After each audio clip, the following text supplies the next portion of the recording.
Salam sejahtera dan selamat pagi. Anda bersama saya Hafiz Rosli bersama rakan penyampai saya Gigi Ahmad pada hari ini, di mana anda sedang menonton realiti rakyat pemulihan dalam Awani Pagi, yang mana kita akan mengupas kemaslahatan rakyat dalam berdepan dengan ketidaktentuan ekonomi ketika ini. Kita tahu pandemik COVID-19 bukan sahaja mengancam kesihatan dan juga nyawa masyarakat, malah turut menjejaskan ekonomi dan punca rezeki pelbagai sektor ekonomi.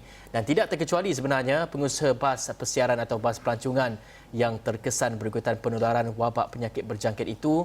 Dahulu mereka merupakan petugas barisan hadapan yang membantu melonjakkan industri pelancongan tempatan dengan membawa pengunjung termasuk dari luar negara ke tempat-tempat menarik di negara ini. Namun sejak Disember lalu, nasib mereka mula berubah, Gigi. Ya, betul tu.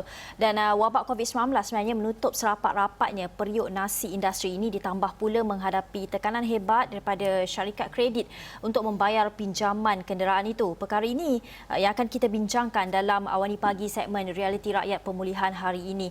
Dan apakah permasalahan yang dihadapi mereka, kesulitan, adakah bantuan sudah diterima dan bagaimana kerajaan mahupun penglibatan swasta boleh membantu industri ini.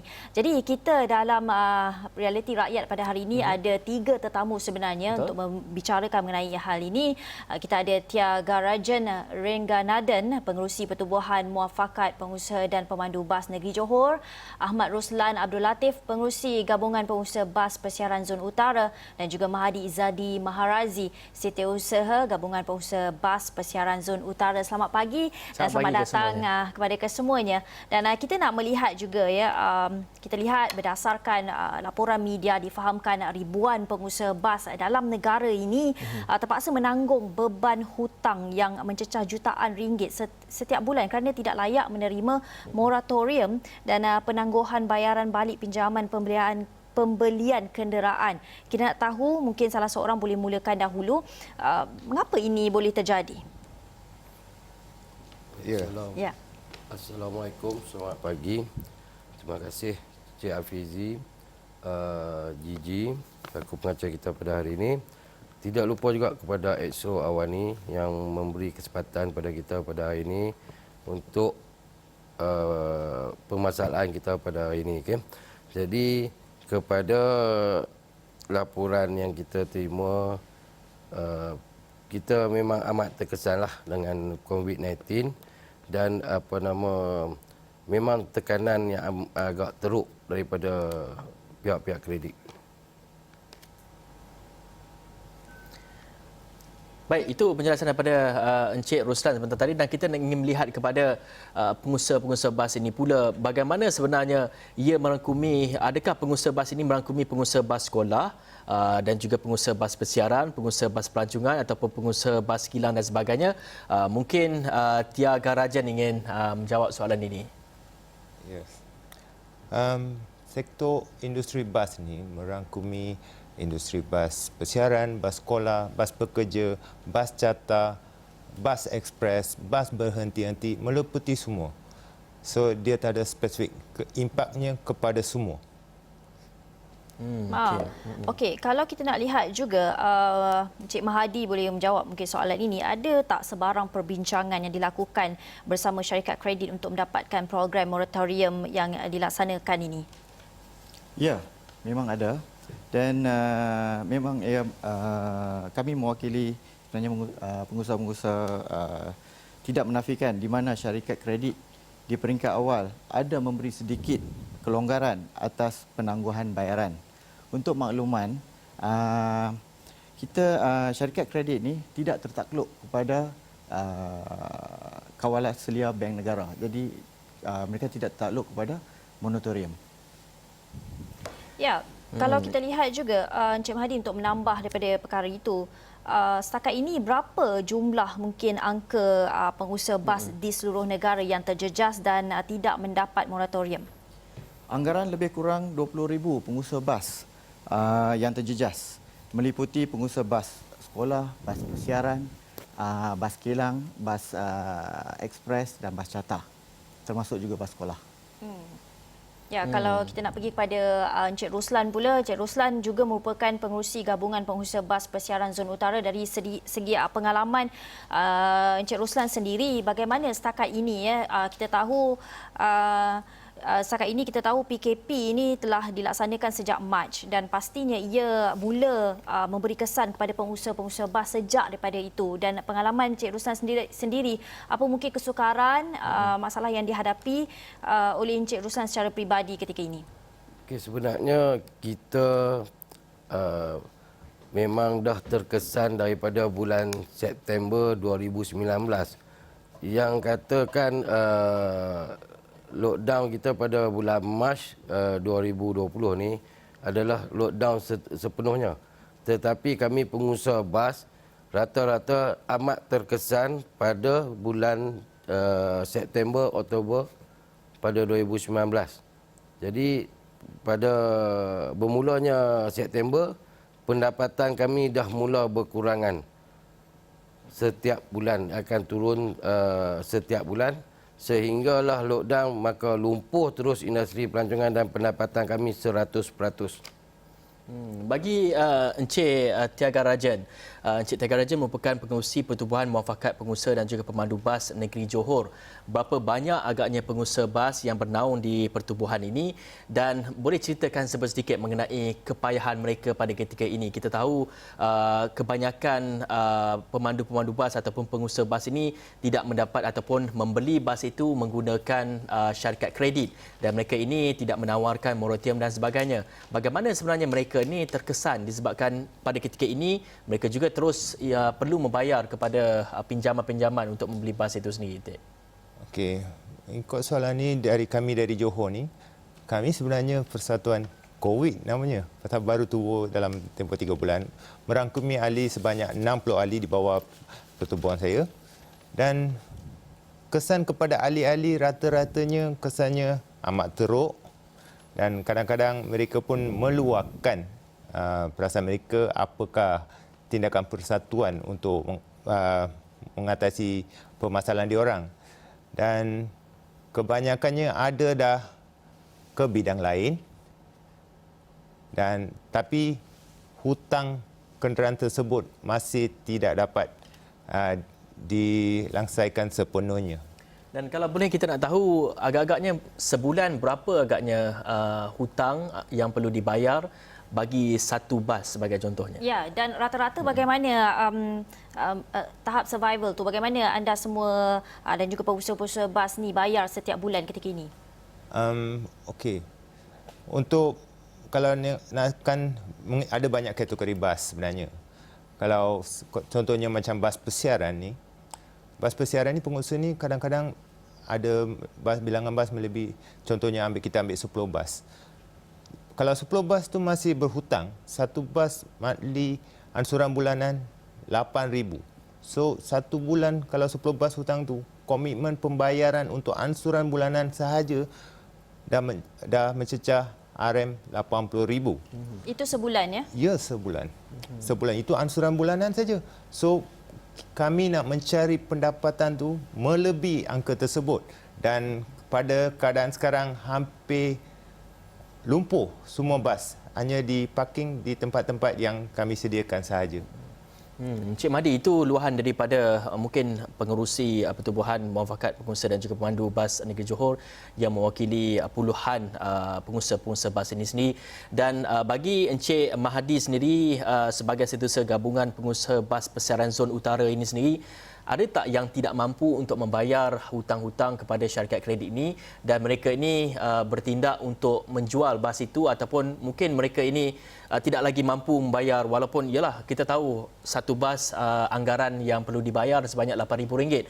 Ketika ini perusahaan ataupun pelancongan masih lagi lumpuh. Bagaimana agaknya melihat kepada survival ini? Mungkin ada mereka terpaksa menjual bas itu semua. Okey, untuk saya bagi contoh daripada saya sebab saya juga seorang pengusaha bas.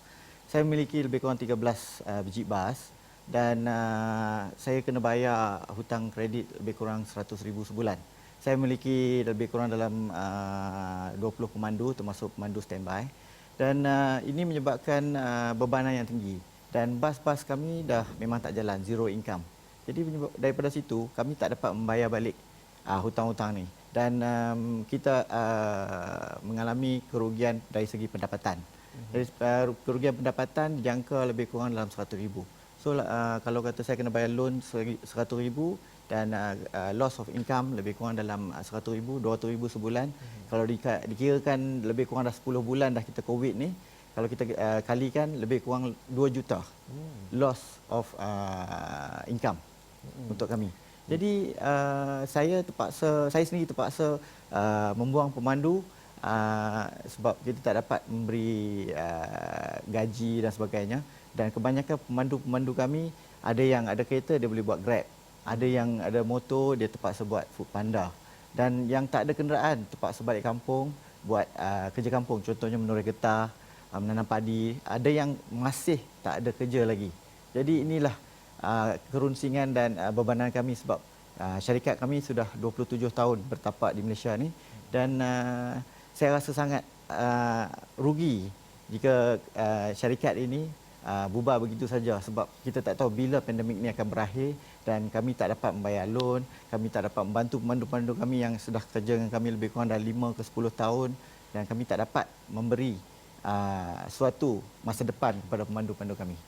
Baik, Encik Roslan, apa option yang pengusaha-pengusaha bas ada pada ketika ini, dalam mana mereka mempunyai kesempitan dari segi kewangan, mereka perlu membayar satu jumlah yang begitu besar, puluhan ribu kepada syarikat kredit ini? Apa option yang mereka ada untuk melansaikan hutang-hutang ini, ataupun mungkin mereka ada antara pengusaha ini sudah pun di blacklist ataupun disenarai hitamkan daripada syarikat kredit itu sendiri? Pastinya memang telah di blacklist oleh syarikat-syarikat kredit kepada pengusaha-pengusaha bas pada hari ini. Jadi rancangan apa yang kita dapat sebenarnya daripada kerajaan hanyalah omong-omong kosong saja. Contohnya penjana disalurkan kepada bank-bank komersial di Malaysia ni, tetapi mengenakan syarat-syarat yang amat ketat. Jadi kami pengusaha-pengusaha ni dah tidak ada pendapatan. Maka di manakah untuk kami ambil statement-statement bank yang kukuh untuk buat pinjaman penjana yang diberi oleh kerajaan.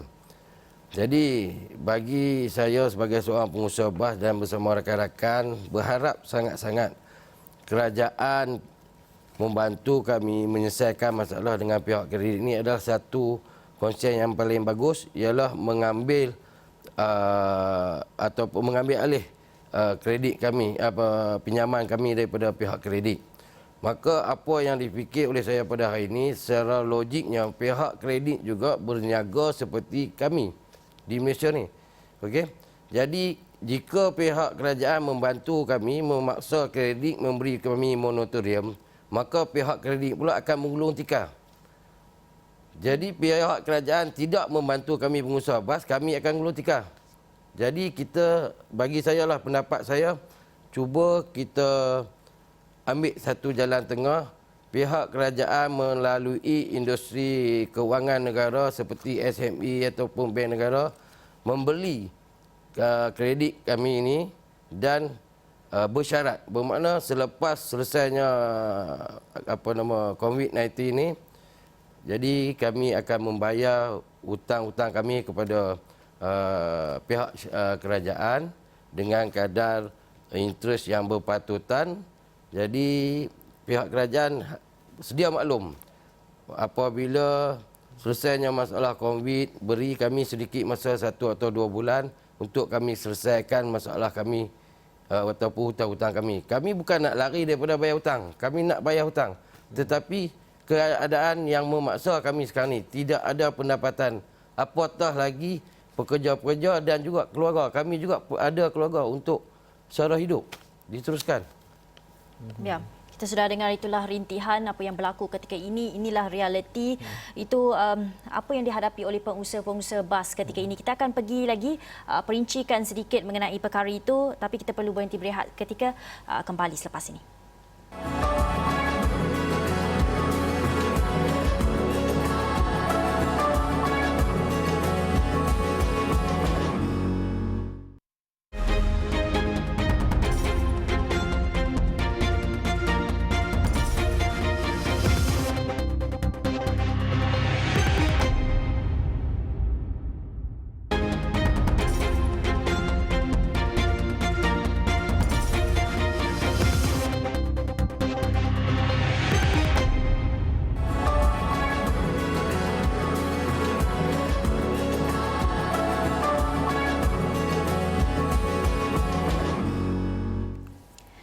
Ya, bertemu lagi dalam Realiti Rakyat Pemulihan dalam Awani Pagi. Kita masih bercerita mengenai nasib pengusaha bas seluruh negara yang semakin terhimpit, yang mana ini adalah masalah utama rakyat yang ketika ini berdepan dengan ketidaktentuan ekonomi.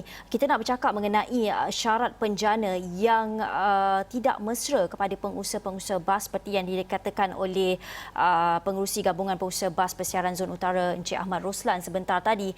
Encik Mahdi melihat kepada perkara ini, syarat-syarat penjana itu dilihat jauh tersasar daripada pengusaha-pengusaha bas. Boleh tak perincikan bagaimana kita boleh fahami bagaimana syarat-syarat penjana ini tidak boleh, anda semua pengusaha bas tidak masuk dalam lingkungan itu? Ya, betul. Seperti yang pengerusi saya katakan tadi, memang bank tidak mesra kepada industri player, terutamanya industri pelancongan.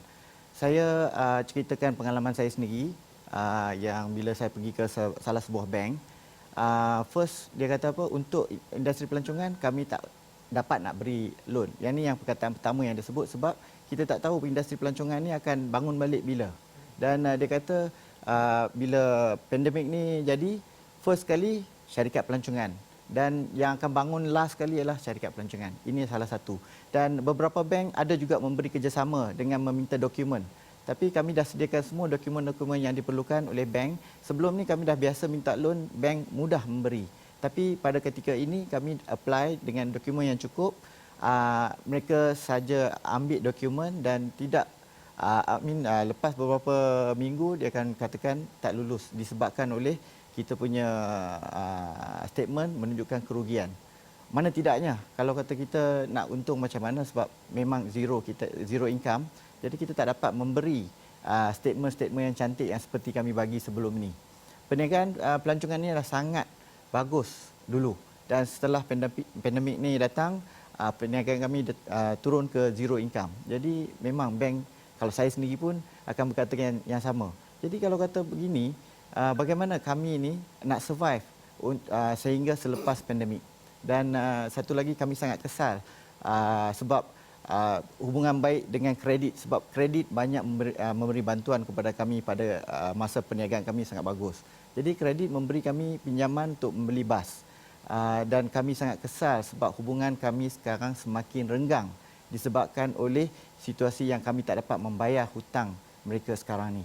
Jadi saya harap sangat-sangat kalau boleh kerajaan memberi bantuan kepada kami dan memberi membeli balik jaminan hutang kami supaya kami dapat membayar direct kepada kerajaan melalui bank negara. Sebab sekarang ni kredit tidak tertakluk pada bank negara. Jadi kredit seperti peniaga lain, dia akan minta hutang mereka. Jadi saya tak salahkan mereka, tapi kita perlu buat sesuatu supaya industri ini kekal ada selepas pandemik ini. Baik, betul. Kredit tidak bernaung di bawah Bank Negara Malaysia, tetapi mereka sebenarnya bernaung ataupun dikawal sedia oleh KPKT, iaitu Kementerian Perumahan dan juga Kerajaan Tempatan. Jadi bagi Encik Tagarajan sendiri melihat kepada isu ini, bagaimana sebenarnya kerjasama daripada KPKT begitu juga dengan pengusaha-pengusaha boleh membentuk satu pakatan supaya dapat menyenangkan kepada pengusaha-pengusaha bas ini dari segi untuk pembayaran kepada kredit ini sehinggalah COVID-19 ini selesai dan barulah boleh pengusaha-pengusaha bas ini boleh membayar kredit ini semua. Okey, sebenarnya ada dua kementerian yang terlibat sebenarnya dalam isu kredit ni, Jaman. Kementerian Perumahan dan Kerajaan Tempatan dan juga KPDN HCP. Ya, dua kementerian ni yang memang akan terlibat secara langsung dalam kredit, pinjaman kredit. So sejak bulan 3 sebenarnya usaha itu telah dilakukan oleh persatuan kami melalui Gabungan Bas Malaysia untuk menghantar surat untuk nyatakan hasrat kami. Tapi perjumpaan tu kami masih belum engage lagi secara direct dekat kementerian-kementerian tersebut. Kami dah tunggu hampir 8 bulan sebenarnya. Kami dah tahu kalaulah diberi peluang oleh kementerian, at least we can sit as a family and talk, akan ceritakan benda ini dan cari satu penyelesaian yang baik. So ada syarikat yang berlesen, ada syarikat kredit yang tidak berlesen. So seperti yang di Parlimen baru-baru ini pun dibangkitkan, siapakah yang kuasa autonominya di siapa? Kerajaan. So, kerajaan harus mengarahkan kepada kementerian-kementerian tersebut untuk melakukan satu tindakan yang segera. 8 bulan, 9 bulan kami dah bertahan. Lepas ni kami dah tak boleh bertahan lagi dah. Simpanan kami pun dah zero.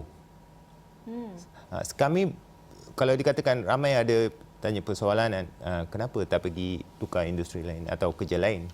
Kami boleh. Untuk sara, untuk isi perut kami, boleh. Tapi untuk membayar hutang, kami tidak mampu.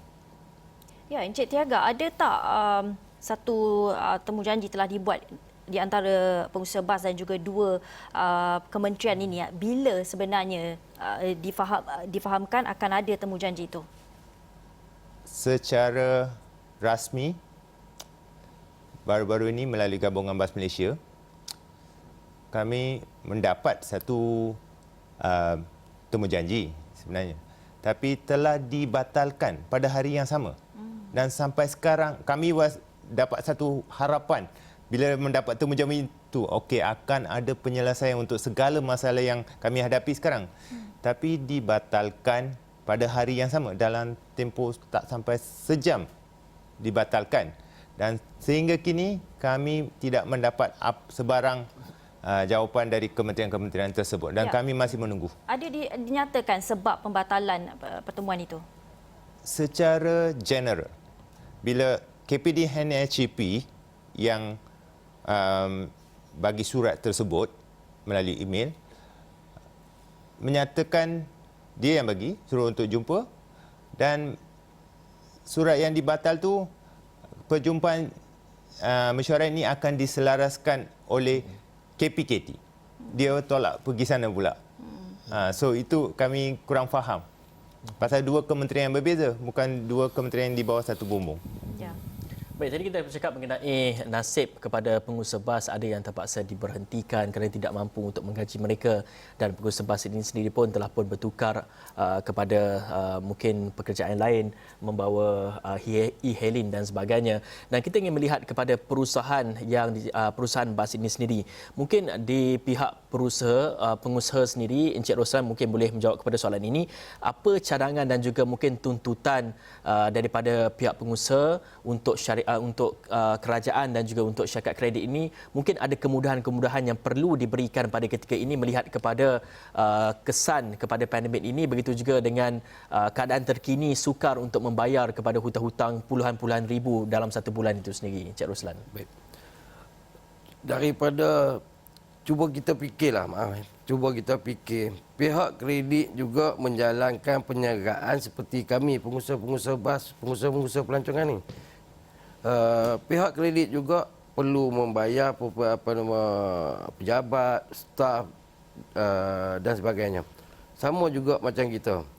Apa kaedah yang kita nak guna, kerajaan nak gunakan dengan pihak kredit ni untuk memberi moratorium kepada kita?